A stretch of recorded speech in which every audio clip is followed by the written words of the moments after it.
अस्सलाम वालेकुम। Welcome to my channel समी सेंटर वॉइस।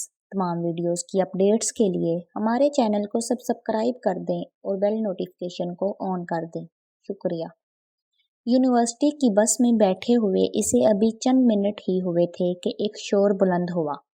असफंद ने गर्दन मोड़कर पीछे देखा तो स्मक ब्लू अबाए में मलबूस लड़की मलक बरादरी से तल्लक रखने वाले एक लड़के से उलझ रही थी, जो शहर के बहुत बड़े बिजनेसमैन का बेटा था, लेकिन इंतहाई उबाश, बदफितरत और झगड़ालू मशरूर था।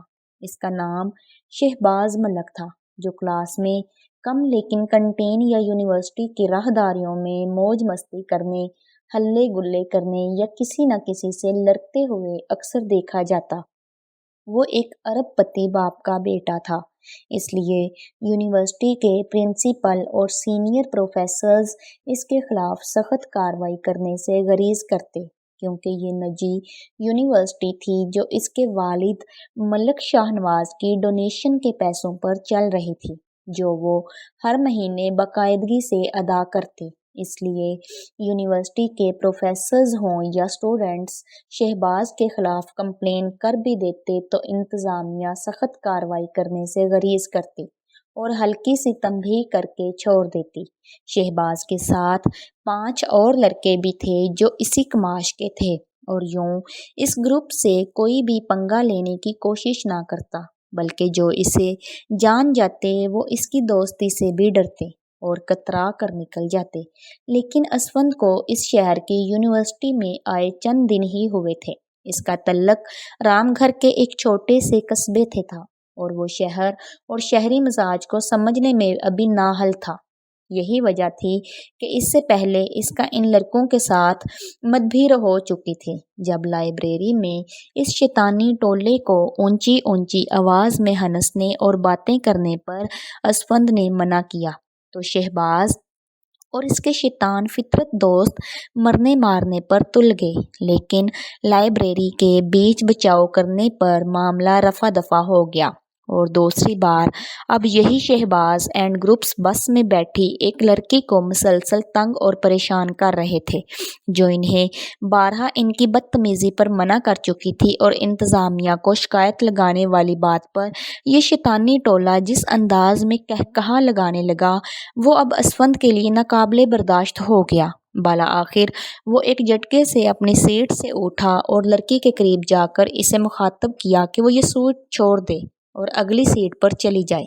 वो लड़की आराम से सीट से उठी और एक अचंभी निगाह से इस शैतानी टोले की तरफ देखा, जो च्युइंगम दबाए जुमानी नजरों से इसे देखकर टाटा बाय बाय करने लगे। लड़की के चेहरे पर खौफ का कोई तासर ना था।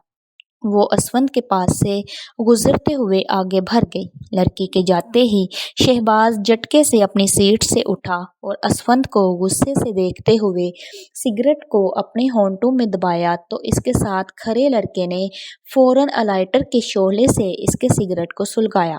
शहबाज ने सिगरेट का एक भरपूर कश आंखें बंद करके लिया और फिर इसका सारा धुआं असफंद के चेहरे की तरफ छोड़ दिया।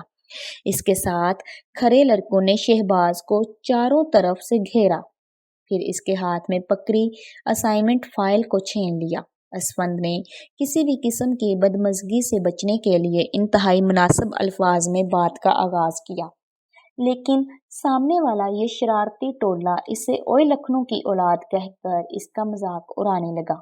ओए, तुम्हारा बाप लखनऊ का नवाब तो नहीं है? मेरे शहजादे। शहबाज की इस बात पर इसके ग्रुप के आवारा लड़कों ने कान फाड़ देने वाले अंदाज में कहकहे लगाने शुरू कर दिए। देखो, बाप तक मत जाओ, आराम से बात करो, बात तुम्हारी और मेरी है। इसने आखिरी बार इंतहाई तहम्मुल से इन्हें समझाने की कोशिश की, मगर वो एक बार फिर इसकी इसी बात पर हंसने लगे, और फिर इंतहाई गैर मुतवक्को तौर पर वो हुआ जिसका तसव्वुर भी असफंद के लिए मुहाल था। शहबाज के दोस्त असफंद की असाइनमेंट की फाइल में से एक एक कागज निकालकर एक दूसरे को तकसीम करने लगे और फाइल को खाली करके बस की खिड़की से बाहर उछाल दिया। असफंद बेयकीनी से ये सब देखता चला गया। शहबाज के साथियों ने इस पर ही बस ना की, बल्कि वो अब इस असाइनमेंट के पेजेस एक दूसरे के ऊपर उछालने लगे। असफंद ने अपने नोट्स की वापसी का मुतालबा किया, मगर वो एक दूसरे के साथ कैच कैच खेलते हुए इसका मजाक भी बनाते जा रहे थे। दम है तो ले ले, शहबाज ने नोट्स इसकी आंखों के सामने लहराते हुए इंतहाई कीनातोड़ नजरों से इसे देखते हुए कहा। तो असफंद इंतहाई जब्त का मुजाहरा करते हुए बोला, मैं लड़ने नहीं आया शहबाज, सिर्फ इतना कह रहा हूँ कि यूनिवर्सिटी की बस में लड़कियों के साथ इस रवैये में बात करना इंतहाई गैर मुहज़्ज़ब बात है। क्यों, तो इसका मामा लगता है या इस समाज का ठेकेदार है? कौन है बे तू? ये कहकर शहबाज इसके मुकाबिल खड़ा हुआ और एक जोरदार मुक्का इसके सीने पर मारते हुए गिरा कर कहा। और फिर असफंद के वो तमाम नोट्स जो रात भर इंतहाई मेहनत के साथ बनाता रहा, शहबाज ने बाला आखिर बेदर्दी से फाड़ दिए और पुर्जे पुर्जे करके असफंद के सर के ऊपर फेंकता चला गया। अपनी मेहनत के पुर्जे देखकर असफंद से ये बहुत सब बर्दाश्त ना हुआ और इसने पलट कर शहबाज के मुंह पर इतनी जोरदार तरीके से थप्पड़ मारा कि पूरी बस में इस तमाचे की आवाज गूंज उठी और खून की एक लकीर शहबाज के मुंह से निकलने लगी और वो अपने मुंह पर हाथ रख कर लड़खड़ाते हुए उठने की कोशिश में नीचे जा गिरा। शहबाज की ये हालत देखकर इसके तमाम साथी सकते में आ गए, फिर गुस्से से डाकराते हुए असफंद को मारने के लिए दौड़े, लेकिन इसने चंद मिनटों में ही इनके तमाम वार रोककर इन पर ताबड़तोड़ मुक्कों की बरसात कर दी।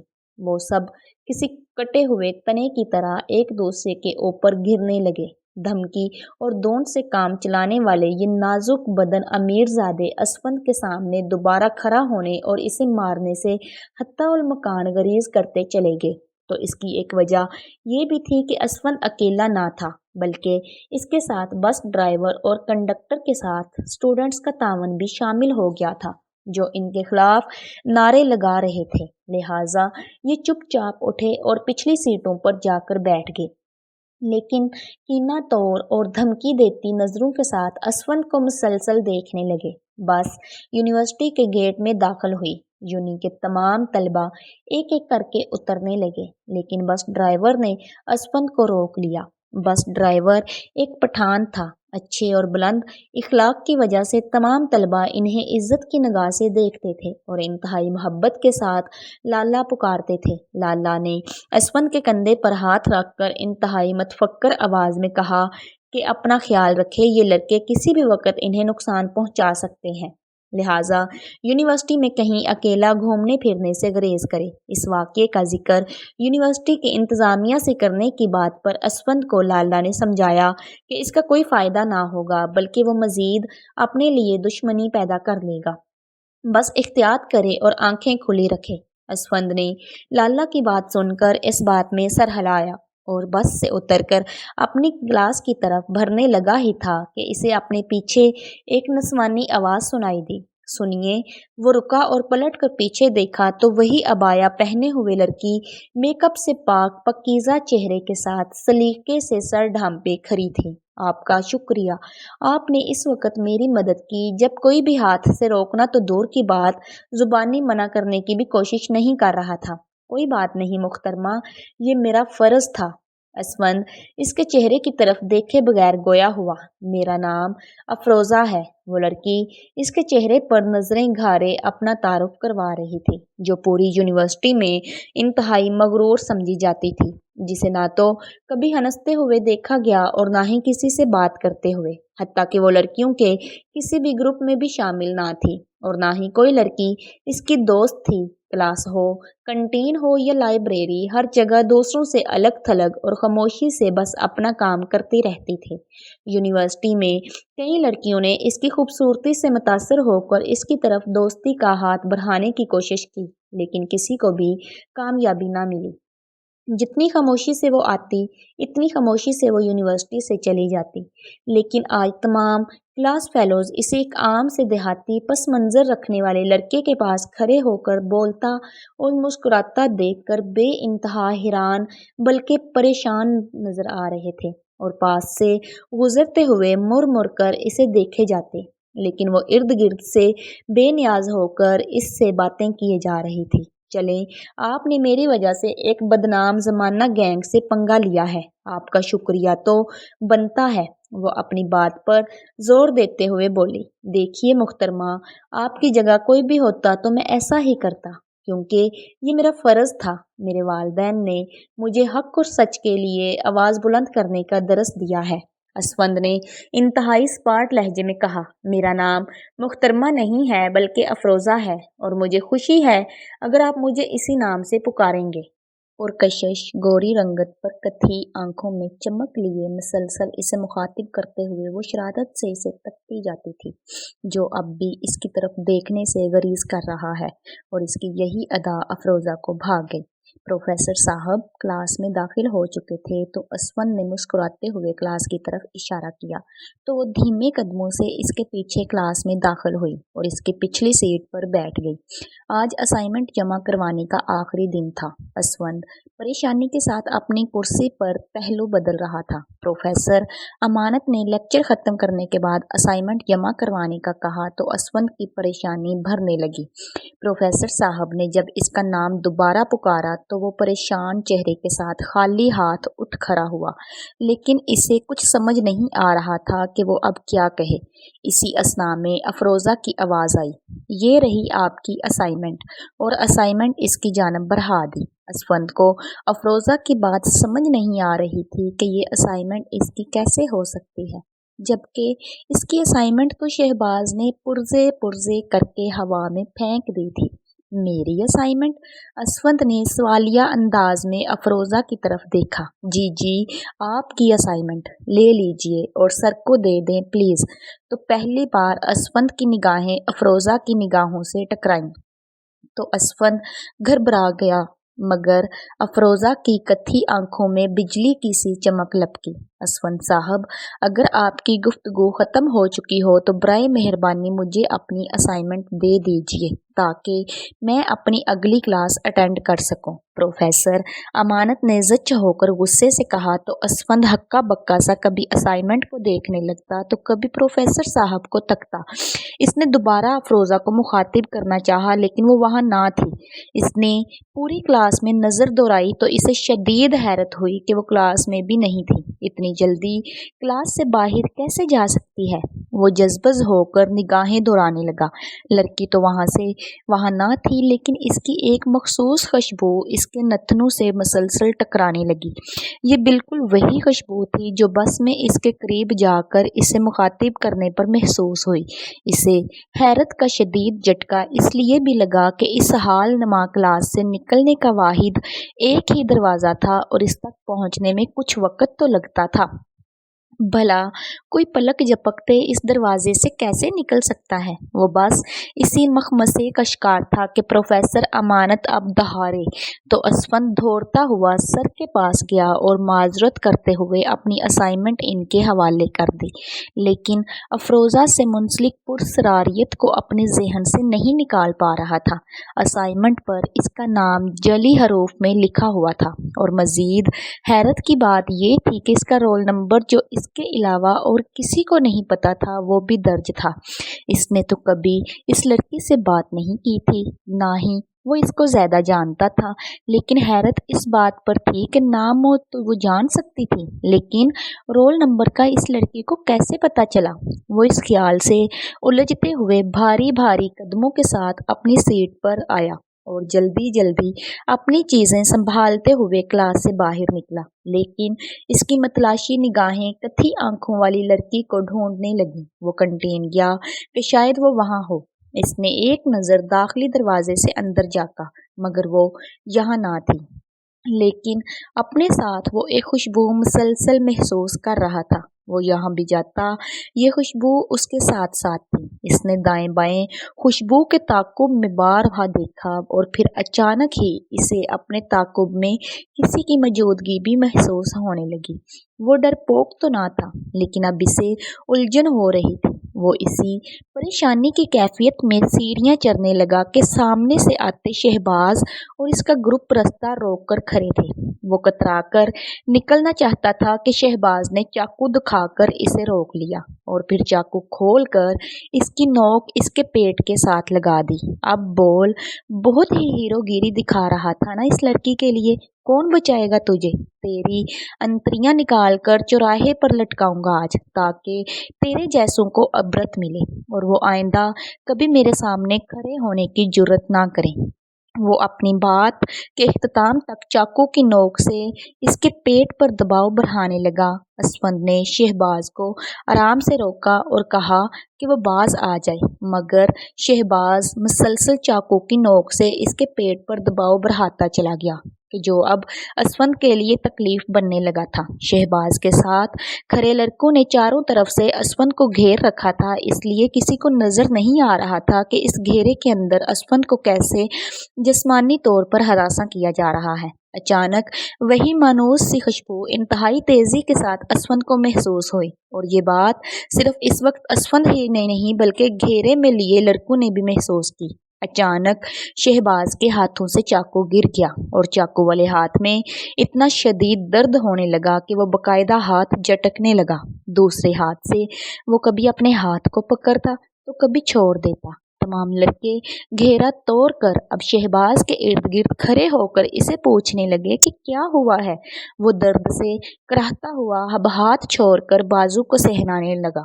اب درد کی شدت اتنی بڑھ گئی کہ وہ ہاتھ اور بازو ہلانے سے بھی قاصر ہو گیا، اور پھر وہ درد سے بے حال اتنا بھیانک چیخنے لگا کہ ان کے قریب ایک مجمع کھڑا ہو گیا۔ شہباز اپنے ساتھیوں کو کہتا جاتا کہ اس کا بازو اس شکنجے میں جکڑا گیا ہے، اسے ہٹاؤ۔ اس کے ساتھی اس کی عجیب و غریب باتوں پر ایک دوسرے کا منہ دیکھنے لگے۔ یہاں تو کوئی شکنجا نہیں ہے، اس کے ایک ساتھی نے کہا، لیکن وہ درد سے چیختے ہوئے اپنے بازو کی طرف اشارہ کر کے کہنے لگا کہ اتنے بڑے شکنجے نے میرا بازو پکڑا ہوا ہے، کیا تم لوگوں کو نظر نہیں آتا؟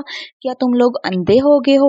اس کے ساتھیوں کے ساتھ ساتھ مجمع میں بھی چمگوئیاں پھیل گئیں کہ وہ کیا اول فول بک رہا ہے۔ کچھ تو وہیں کھڑے کھڑے کانوں کو ہاتھ لگانے لگے کہ شاید یہ مکافات عمل ہے کہ جتنا ظلم اور زیادتی کا بازار اس نے گرم کر رکھا تھا، یقیناً کسی کی بد دعا اس پر یہ دن لے آئی ہے۔ کچھ طلباء نے تو باقاعدہ استغفار اونچی اونچی آواز میں پڑھنا شروع کر دیا، تو شہباز کے دوستوں نے انتہائی بدمزگی کے ساتھ ساتھ اس کی طرف دیکھا اور پھر شہباز کو خاموش کروانے لگے۔ اس کے دوست اس کے بازو دباتے ہوئے اسے حرکت دینے کی بھی کوشش کرتے تو وہ مزید چیختا ہوا آگ بگولا ہونے لگا۔ وہاں سے گزرتے ہوئے کچھ پروفیسرز نے یہ صورتحال دیکھی تو اس کے دوستوں کو کہا کہ اسے فوراً ہسپتال لے جاؤ، تو اس کے کچھ دوست دوڑتے ہوئے پارکنگ میں کھڑی اپنی گاڑیوں کو نکالنے لگے اور درد سے چیختے ہوئے شہباز کو زبردستی وہاں سے لے جانے لگے۔ تو اسفند کے پاس سے گزرتے ہوئے شہباز نے انتہائی خوفزدہ نگاہوں سے دیکھا، جانے کیوں پہلی بار یہ بگڑا ہوا امیر زادہ اپنے ہی جیسے کسی انسان سے ڈر گیا تھا۔ اس کا درد اس انتہا تک پہنچ گیا کہ وہ اب اپنے دوسرے ہاتھ سے اپنے سر کو پکڑ کر روتے ہوئے جا رہا تھا، اور یہ منظر پوری یونیورسٹی دیکھ رہی تھی۔ لیکن درخت کے پاس بیٹھی اتنے بڑے ہنگامے کے باوجود یہ کتھی آنکھوں والی لڑکی اس قدر لا تعلق اور پرسکون کیسے ہو سکتی ہے؟ اسفند کی اس پر نگاہ پڑتے ہی اس کے ذہن میں یہ خیال شدت سے ابھرا۔ وہ اس لڑکی کی جانب بڑھا ہی تھا کہ اس کے سیل کی رنگ ٹون بجنے لگی۔ فون کی اسکرین پر ابا جی کا نمبر جگمگا رہا تھا۔ اللہ خیر! اس وقت ابا کی کال! اس نے دھڑکتے دل کے ساتھ کال پک کی، کیونکہ گھر سے ہمیشہ کال روزانہ رات کے 9 بجے آتی تھی۔ آج خلاف توقع کال آنے پر اس کا دل تیزی سے دھڑکنے لگا۔ سیل کو کانوں سے لگائے اس نے ہیلو ہی کیا تھا کہ اسے امی کی روتی چیختی ہوئی آواز سنائی دینے لگی، اسفند تمہارے ابا، جلدی پہنچو۔ کیا ہوا امی؟ وہ گھبراتے ہوئے بولا۔ آپ رو کیوں رہی ہیں؟ کیا ہوا بتائیں تو؟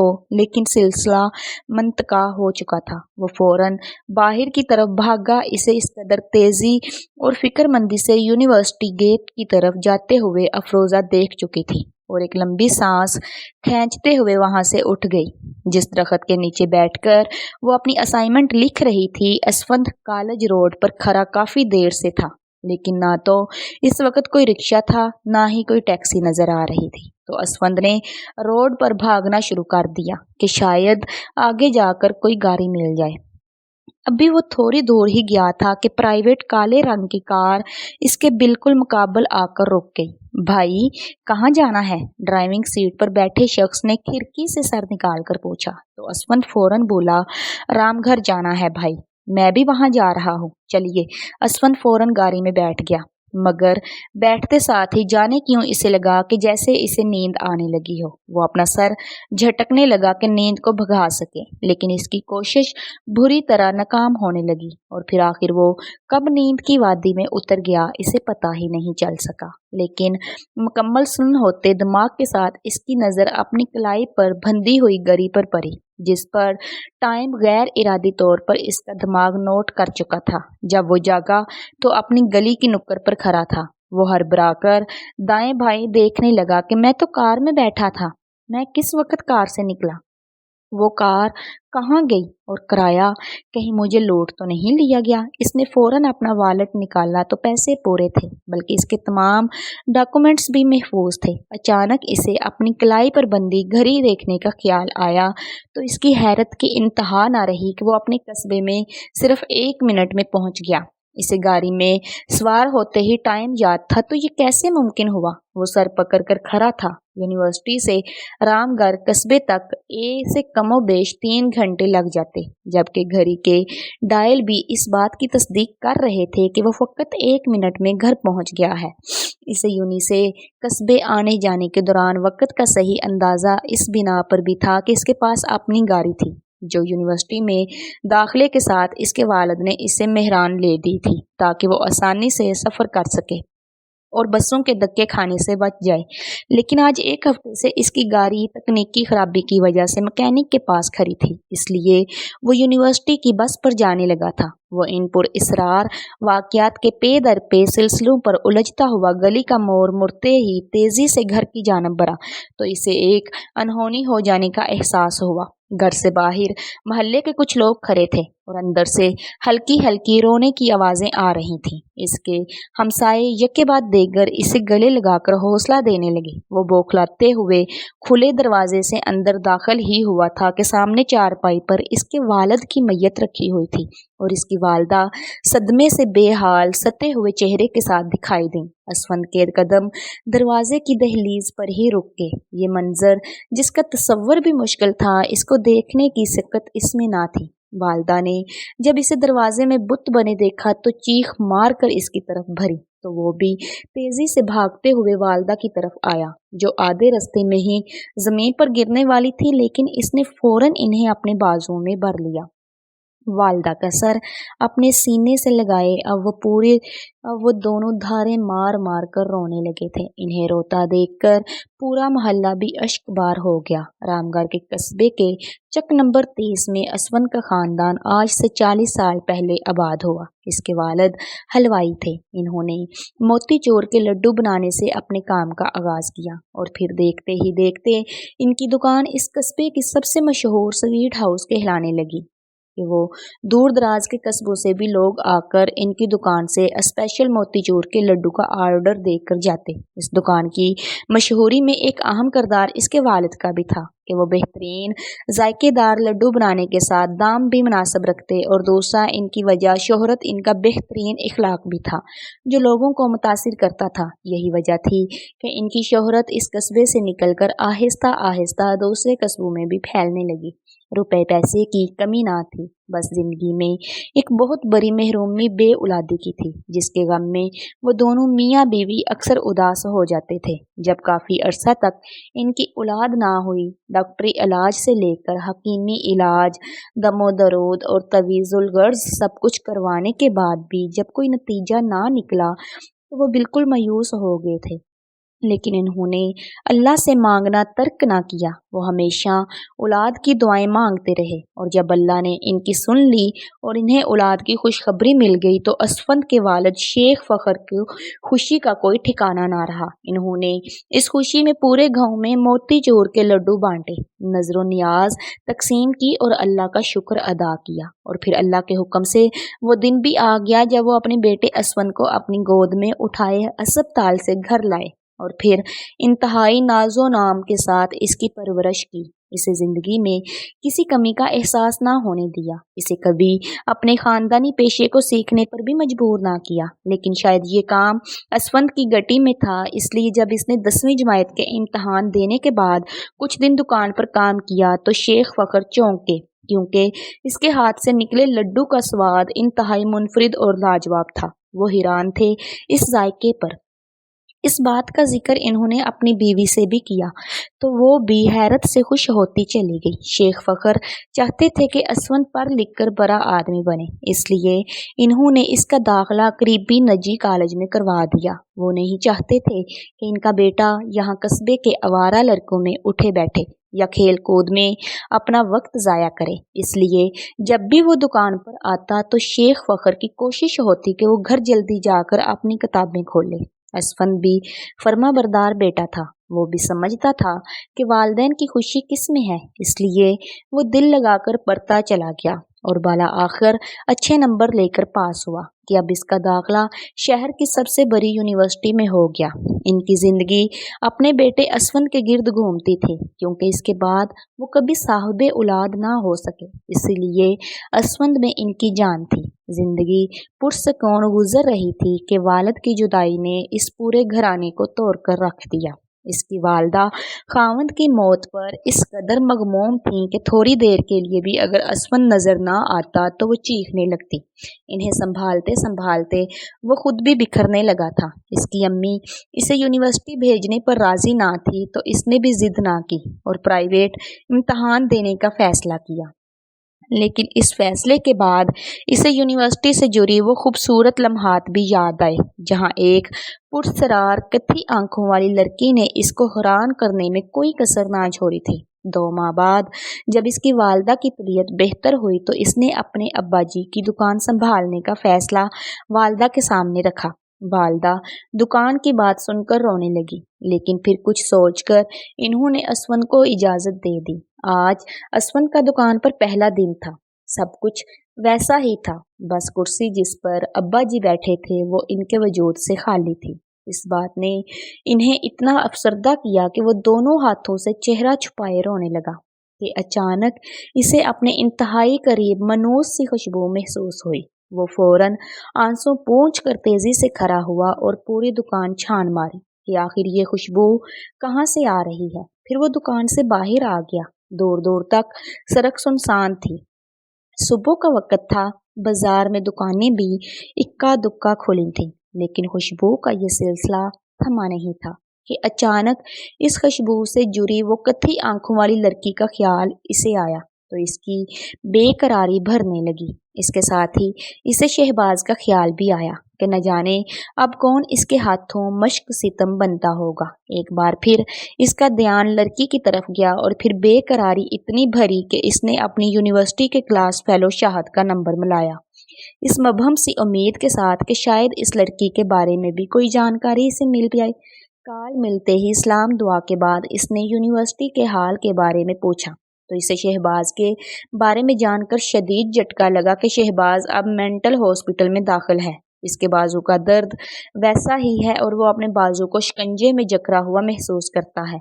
درد کی شدت ہر وقت اتنی ہوتی ہے کہ وہ ہر وقت روتا رہتا ہے اور دیواروں سے ٹکریں مارتا ہے، لیکن نہ تو کوئی دوائی نہ ہی کوئی دم درود اسے اس تکلیف سے نجات دے سکا، یہاں تک کہ اسے باہر بھی لے جایا گیا مگر کوئی فائدہ نہ ہو سکا۔ اب وہ اسی شہر کی ایک مینٹل ہاسپٹل میں ایڈمٹ کر دیا گیا ہے۔ اس کے وہ سارے دوست جو شہباز کے بغیر سانس نہیں لیتے تھے اس مشکل وقت میں اس کے پاس نہ تھے۔ बल्कि वो इससे कभी मिलने भी नहीं गई। वो हर वक्त अपने दोस्तों को पुकारता है, बहन भाइयों, वालिदैन को याद करता है, लेकिन कोई भी इसे मिलने नहीं जाता। हत्ता कि इसके वालिदैन हमेशा के लिए बाहर सेटल होने से पहले सिर्फ एक बार इससे मिलने आए थे। इसके बाद फिर वो कभी भी नहीं आए। तुम्हें ये सब कैसे पता चला?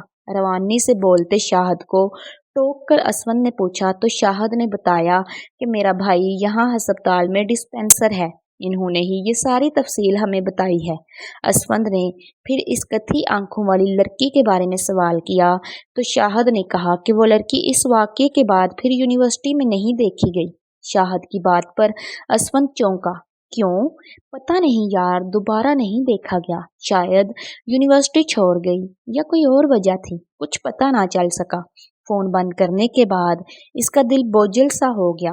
खुद को मसरूफ करने के लिए और अपना ध्यान हटाने के लिए इसने दरमियाने साइज की कढ़ाई रखी और घर के बनाए हुए लड्डू को एक एक करके तलने लगा। मोतीचूर के लड्डू एक डब्बे में रखने के बाद इसने दुकान में फैली बेतरतीब चीज़ों को बिला वजह सेट करना शुरू कर दिया कि अचानक से खुशबू का झोंका इसके पास से गुजरा तो वो आंखें बंद करके अपने आंसू छुपाने लगा।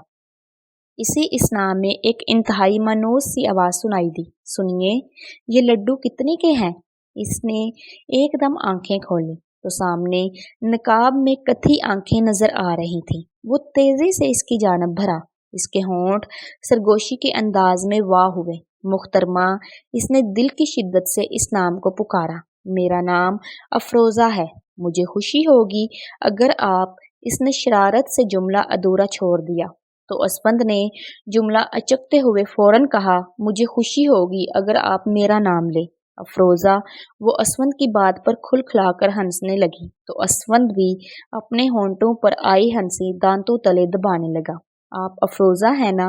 असफंद ने बेताबी से पूछा। वो अपनी खुशी छुपाने से कासिर था और एक बार फिर सवाल कर डाला। जी मैं ही हूँ। इसने अपना नकाब जरा सा सरकाया।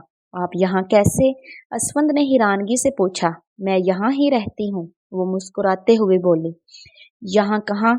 यहाँ तो हम सबको जानते हैं। असफंद गोया हुआ। मुझे आए हुए कुछ अरसा हुआ है, वो तेजी से बोली। सामने पहाड़ी पर सुरख खप्पर खरेल से बना कॉटेज हमने खरीद लिया है। ओ अच्छा, इस कॉटेज को सेल करने की काफी अरसा से कोशिश की जाती रही। चले अच्छा है आप यहाँ आ गई हैं, असफंद ने चहकते हुए कहा तो वो मुस्कुरा दी। इसकी कथी आंखें मजीद रोशन सी हो गईं। इसके बदन से आती मनोज सी खुशबू असफंद के हवासों पर तारी होने लगी। इसने अपने बनाए हुए सारे लड्डू इसे मुफ्त दे डाले और अफरोज़ा के इसरार पर भी पैसे ना लिए। वो चली गई तो इसने भी दुकान बंद करके घर किरा ली। इसकी अम्मी ने जल्दी जल्दी इसके लिए खाना गरम किया और फिर इशा की नमाज पढ़ने के बाद तस्बीह लेकर अपने बिस्तर पर दराज हो गई। ये इनका रोज़ का मामूल था। इसने खाना ख़त्म करके गंदे बर्तन खुद ही सिंक में रखे और वुज़ू करने के लिए चला गया। नमाज पढ़ने के बाद वो चाय बनाने के लिए जब किचन में आया तो धुले बर्तन देखकर हैरान हुआ। अम्मी तो इसके सामने कब से सो चुकी थी, फिर ये बर्तन और किचन इतना साफ सुथरा किसने कर दिया? वो हैरत में मुब्तला किचन को देखने लगा कि अचानक पूरे किचन में आहिस्ता आहिस्ता फैलती मनूस खुशबू इसके हवासों पर तारी होने लगी। वो अपने करीब इतनी तेजी से भरती खुशबू से घबराकर बाहर निकला। चाय बनाने का इरादा तर्क करके कमरे में जाने की बजाय छत पर चला गया। इसे नींद नहीं आ रही थी। छत पर खुली हवा में सांस लेकर वो थोड़ा खुद को रिलैक्स करना चाहता था, लेकिन इस खुशबू ने इसे हिजान में मुब्तला करना शुरू कर दिया। अचानक इसे लगा कोई सीढ़ियों से ऊपर आ रहा है। वो सीढ़ियों की तरफ आया लेकिन वहाँ कोई ना था। इसने कई बार सोचा कि वो अपनी कैफियत का जिक्र वालदा से करे, लेकिन इनकी परेशानी भर जाने के ख्याल से वो छुपा लेने में ही आफियत महसूस करने लगा। छत की दीवार से टेक लगाकर गैर इरादी तौर पर वो इस पहाड़ी की तरफ देखने लगा जहाँ सुरख खपरेल से बना छोटा सा कॉटेज मौजूद था और इस पूरे कॉटेज के सिर्फ एक कमरे से रोशनी फूटकर बाहर आ रही थी। शायद अफरोज़ा जाग रही है। अफरोज़ा का ख्याल आते ही कतई आंखें इसके सामने आ गईं। वो इसे सोचता ही चला गया। کہ اچانک اسے احساس ہوا کہ اس کی پیٹھ کے پیچھے کوئی کھڑا ہے۔ وہ تیزی سے پلٹا لیکن وہاں کوئی نہ تھا۔ اسے اب پہلی بار ایک عجیب سے خوفناک کی سنسناہٹ اپنی ریڑھ کی ہڈی میں محسوس ہوئی تو وہ تیزی سے اترتے ہوئے اپنے کمرے میں آ گیا اور دروازہ بند کر دیا۔ کمرے میں وہی منحوس خوشبو بسی تھی۔ وہ اپنے بستر کے قریب آیا کہ ٹھٹک کر رک گیا۔ اس کے بستر پر سرخ گلابوں کی پتیاں بکھری پڑی تھیں۔ یا اللہ، یہ سب کیا ہو رہا ہے؟ وہ اپنا تکیہ اٹھا کر کمرے سے باہر نکل گیا اور برآمدے میں پڑی چارپائی پر لیٹ گیا۔ اس نے آنکھیں بند ہی کی تھیں کہ اس کے کانوں کے پاس ایک سرگوشی ابھری۔ اسفند، اس کا نام نسوانی آواز میں پکارا گیا۔ اس نے چونک کر ادھر ادھر دیکھا۔ ڈرو نہیں مجھ سے، میں بس تمہارے قریب رہنا چاہتی ہوں۔ اپنے کان کی لو پر گہری سانسیں محسوس کر کے وہ تیزی سے چارپائی سے اترنا چاہ رہا تھا لیکن وہ ایسا نہ کر سکا۔ اسے لگا جیسے کسی کے وجود تلے اس کا جسم دبنے لگا ہے۔ پسینے کی ننھی بوندیں اس کے ماتھے پر ابھرنے لگی لیکن کسی ندیدہ ہاتھ نے اس کے ماتھے کو ریشمی رومال سے صاف کر دیا۔ کیا چاہتی ہو مجھ سے؟ وہ گگیایا۔ صرف محبت، گنگناتی آواز ابھری اور اسفند کو اپنے سینے پر ایسے لگا جیسے کسی نے اپنا سر رکھا ہو۔ کون ہو تم؟ وہ ہڑبڑایا۔ افروزہ۔ وہ نام پر چونکا۔ اس کا ڈر جیسے ارن چھو سا ہو گیا۔ وہ سیدھا ہو کر بیٹھا۔ کون افروزہ؟ وہ ہمت کر کے بولا لیکن وہاں اب چپ خوشبو بھی نہیں تھی۔ شاید وہ جا چکی تھی۔ افروزہ کے منہ سے اچانک اپنا نام ظاہر ہو گیا تھا اور اب وہ پچھتا رہی تھی۔ مزید وہاں ٹھہرنے کی بجائے وہ تیزی سے وہاں سے چلی گئی اور اب اپنے کاٹیج والے اس کمرے میں جس کی کھڑکی سے سامنے اسفند کا گھر نظر آتا تھا پریشانی سے ٹہلنے لگی۔ کیسے میرے منہ سے اپنا نام نکل گیا؟ وہ جھنجھلاتے جا رہی تھی۔ وہ کیا سمجھے گا کہ میں ایک جنزادی ہوں اور اس کی دنیا سے تعلق نہیں رکھتی؟ تو تم یہ حقیقت اس سے تم کب تک چھپاؤ گی؟ اچانک اس کا کزن زابوس اس کے کمرے کی کھڑکی سے اندر داخل ہوا اور طنزیہ انداز میں بولا، تمیز نہیں ہے تمہیں؟ بغیر دستک دیے دروازے سے آنے کی بجائے کھڑکی سے داخل ہونا انتہائی بد تہذیبی کی بات ہے۔ او اچھا، انسانوں کی بستی میں کچھ دن سے کیا رہ رہی ہو کہ اب ہمیں تمیز سکھاؤ گی؟ وہ ہنسا اور ہنستا ہی چلا گیا۔ بستی کسی کی بھی ہو لیکن اصول اور تمیز ایک جیسے ہی ہوتے ہیں، وہ منہ بناتے ہوئے بولی۔ اور اگر آئندہ تم نے یہ روش نہ بدلی تو میں کابوس ماموں کو بتا دوں گی۔ شوق سے بتاؤ، پھر میں بھی بتاؤں گا کہ تم آج کل سارا دن کہاں ہوتی ہو۔ مزہ آئے گا اس کھیل میں۔ وہ سیٹی بجاتے ہوئے اس کے قریب آیا۔ دور رہو مجھ سے۔ وہ اس کے کھلے بٹن والی شرٹ سے نظر آتے سینے پر انگلی رکھتے ہوئے تنبیہی لہجے میں بولی، وہ میرا ہو یا نہ ہو، یاد رکھو میں تمہاری کبھی نہیں بن سکتی، سمجھے؟ اچھا تو پھر تم بھی یاد رکھو ہمارے قبیلے میں بھی ایسا کبھی نہیں ہوا کہ قبیلے کے سردار نے صرف اسی وجہ سے سزا ملتوی کر دی ہو کہ سامنے اس کا بیٹا ہے یا بیٹی کھڑی ہے، بلکہ سردار کے قانون تو اپنے خاندان کے لیے زیادہ جارجانہ اور سخت ہوتے ہیں تاکہ باقی قبیلے والوں کو سردار پر انگلی اٹھانے کا موقع نہ مل سکے۔ کیا سمجھی؟ اگر تم سردار اعلیٰ کی اکلوتی بیٹی ہو تو اس کا یہ مطلب نہیں کہ تمہاری خاطر وہ اپنی سرداری کو بھی داؤ پر لگا دیں گے۔ افروزہ کی آنکھوں میں نمی بھرنے لگی تھی اور پھر اس کے آنسو چھلک کے زابوس اس کے آنکھوں کے سامنے پگھلنے لگا۔ وہ اس خوبصورت سی شہزادی سے بچپن ہی سے بے پناہ محبت کرتا تھا لیکن کبھی اس کے سامنے اظہار نہ کر سکا۔ وہ سب کزن اعلیٰ تعلیم کے لیے اس شہر کے مختلف تعلیمی اداروں میں زیر تعلیم تھے اور یہاں انسانی شکل میں رہتے تھے اور جو تعلیم مکمل کر جاتا وہ اپنے علاقے میں جا کر وہاں علم کی شمع جلاتا۔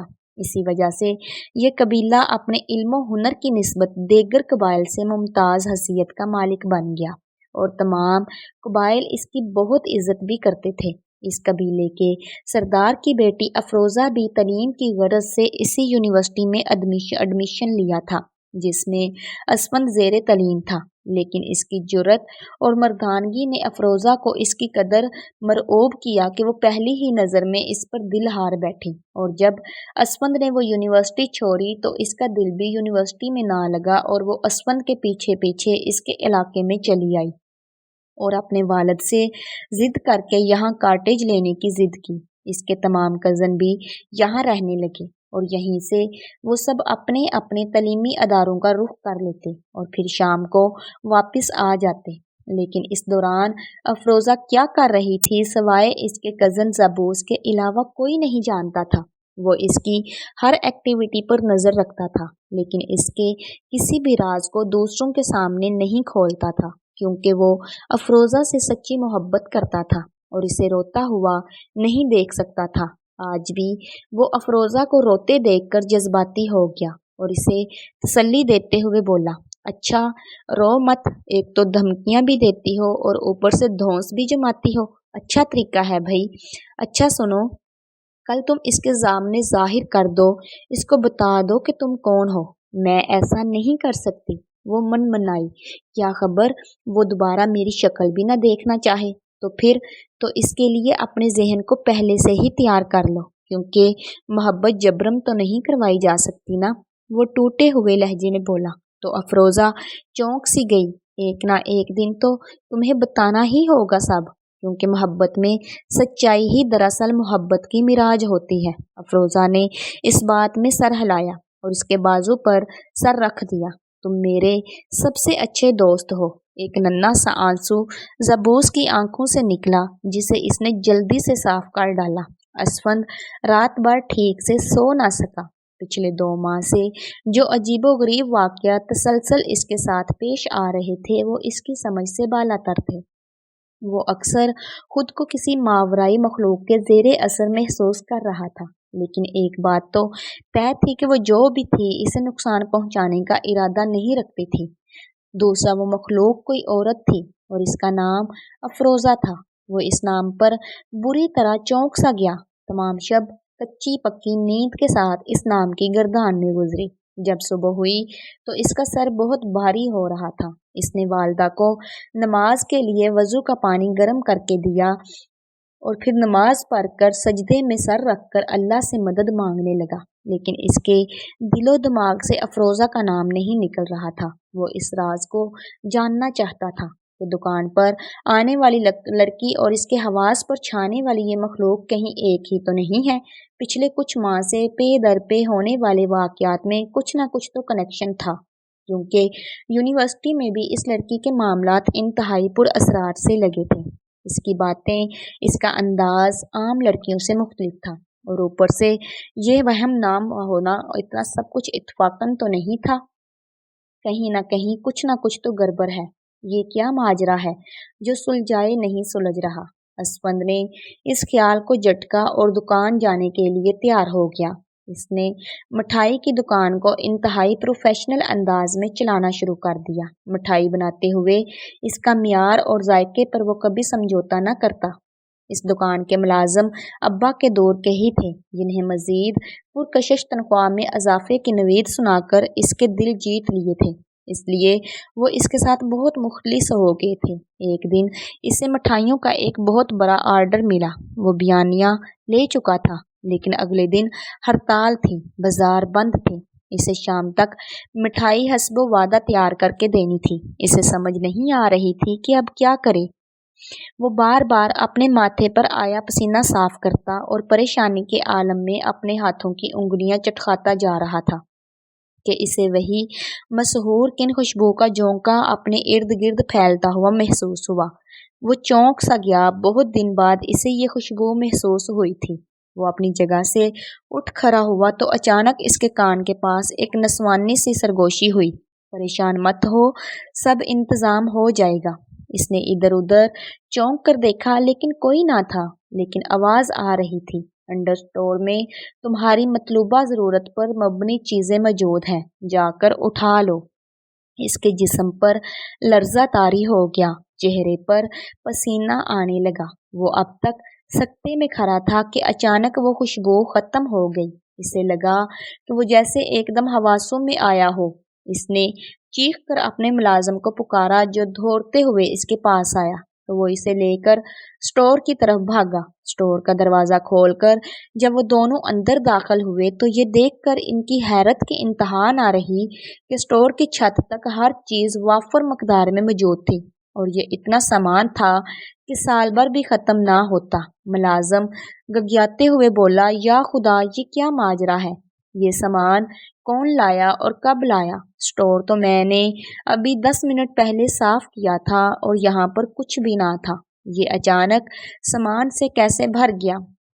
अब मुलाजिम चाचा खुद कलामी करते हुए बोले जा रहा था। असफंद खुद भी शशोपंज में मुब्तला था। समझाने या बहस का वक़्त ना था। इसने दुकान के बाकी मुलाजमों को बुलवा कर मिठाई के आर्डर तैयार करने का हुक्म दिया, लेकिन खुद इसका ज़हन अब तक उलझा हुआ था। जब मुलाजिम सामान लेकर चले गए, इसने स्टोर का दरवाज़ा बंद कर दिया और धीरे धीरे अफरोज़ा को पुकारने लगा। एक मनहूस सी खुशबू कभी इसके करीब और कभी इससे दूर जाकर आने लगती, लेकिन हैरत की बात ये थी कि वह बिल्कुल भी खौफजदा ना था, बल्कि इन सरगोशियों और मनहूस सी खुशबू से इसे अपने बदन में बेचैनियाँ अच्छी लगने लगी थी।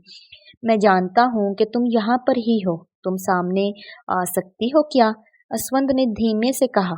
तुम डर जाओगे, वो धीरे से बोली। मुझे तुमसे डर नहीं लगता। अच्छा, वो खुलखला कर हंसी। ये एक जलतरंग हंसी थी, जैसे मंदिर में बहुत सारी चांदी की घंटियां बज उठी हों। तुम अफरोज़ा हो, इस दिन तुमने यही नाम बताया था ना? दूसरी तरफ अब भारी सी चुप तारी थी। इसने दोबारा इसका नाम पुकारा। अफरोज़ा, सामने आओ, मैं तुम्हें देखना चाहता हूँ। अफरोज़ा सोच में पड़ गई कि अगर इसने मुझे ठुकरा दिया तो।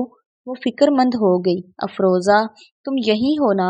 असवंद ने इसे इतनी बेकरारी से पुकारा कि वो फौरन बोली, मैं यही हूँ असवंद, तो सामने क्यों नहीं आ रही? प्लीज़ सामने आ जाओ।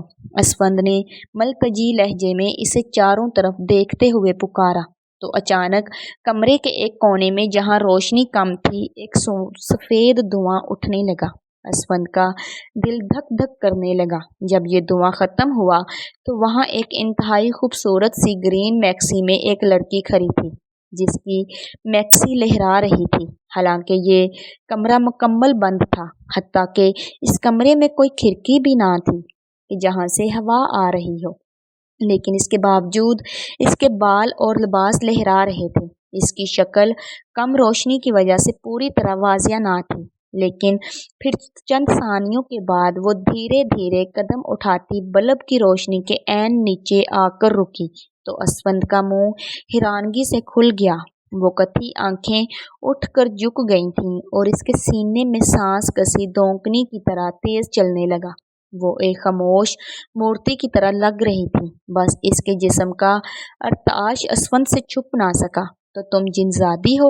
वो किसी ट्रांस में चलता हुआ इसके करीब आया।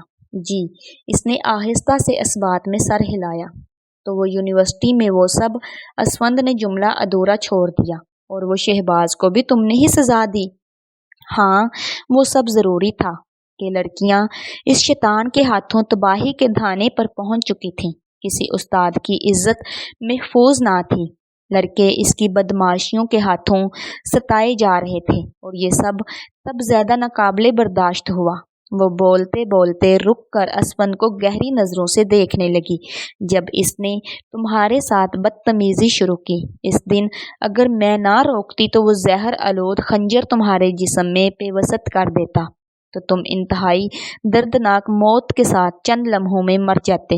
शहबाज अपने साथ ये महलक जहरीला हथियार हर वक्त साथ रखता था और अपने इस हथियार से इसने कई मासूम और बेगुनाह तलबा का शिकार भी किया, लेकिन नाकाफी सबूत की बिना पर और अपने असर सुराख की बिना पर इस पर कोई भी हाथ नहीं डाल सकता था।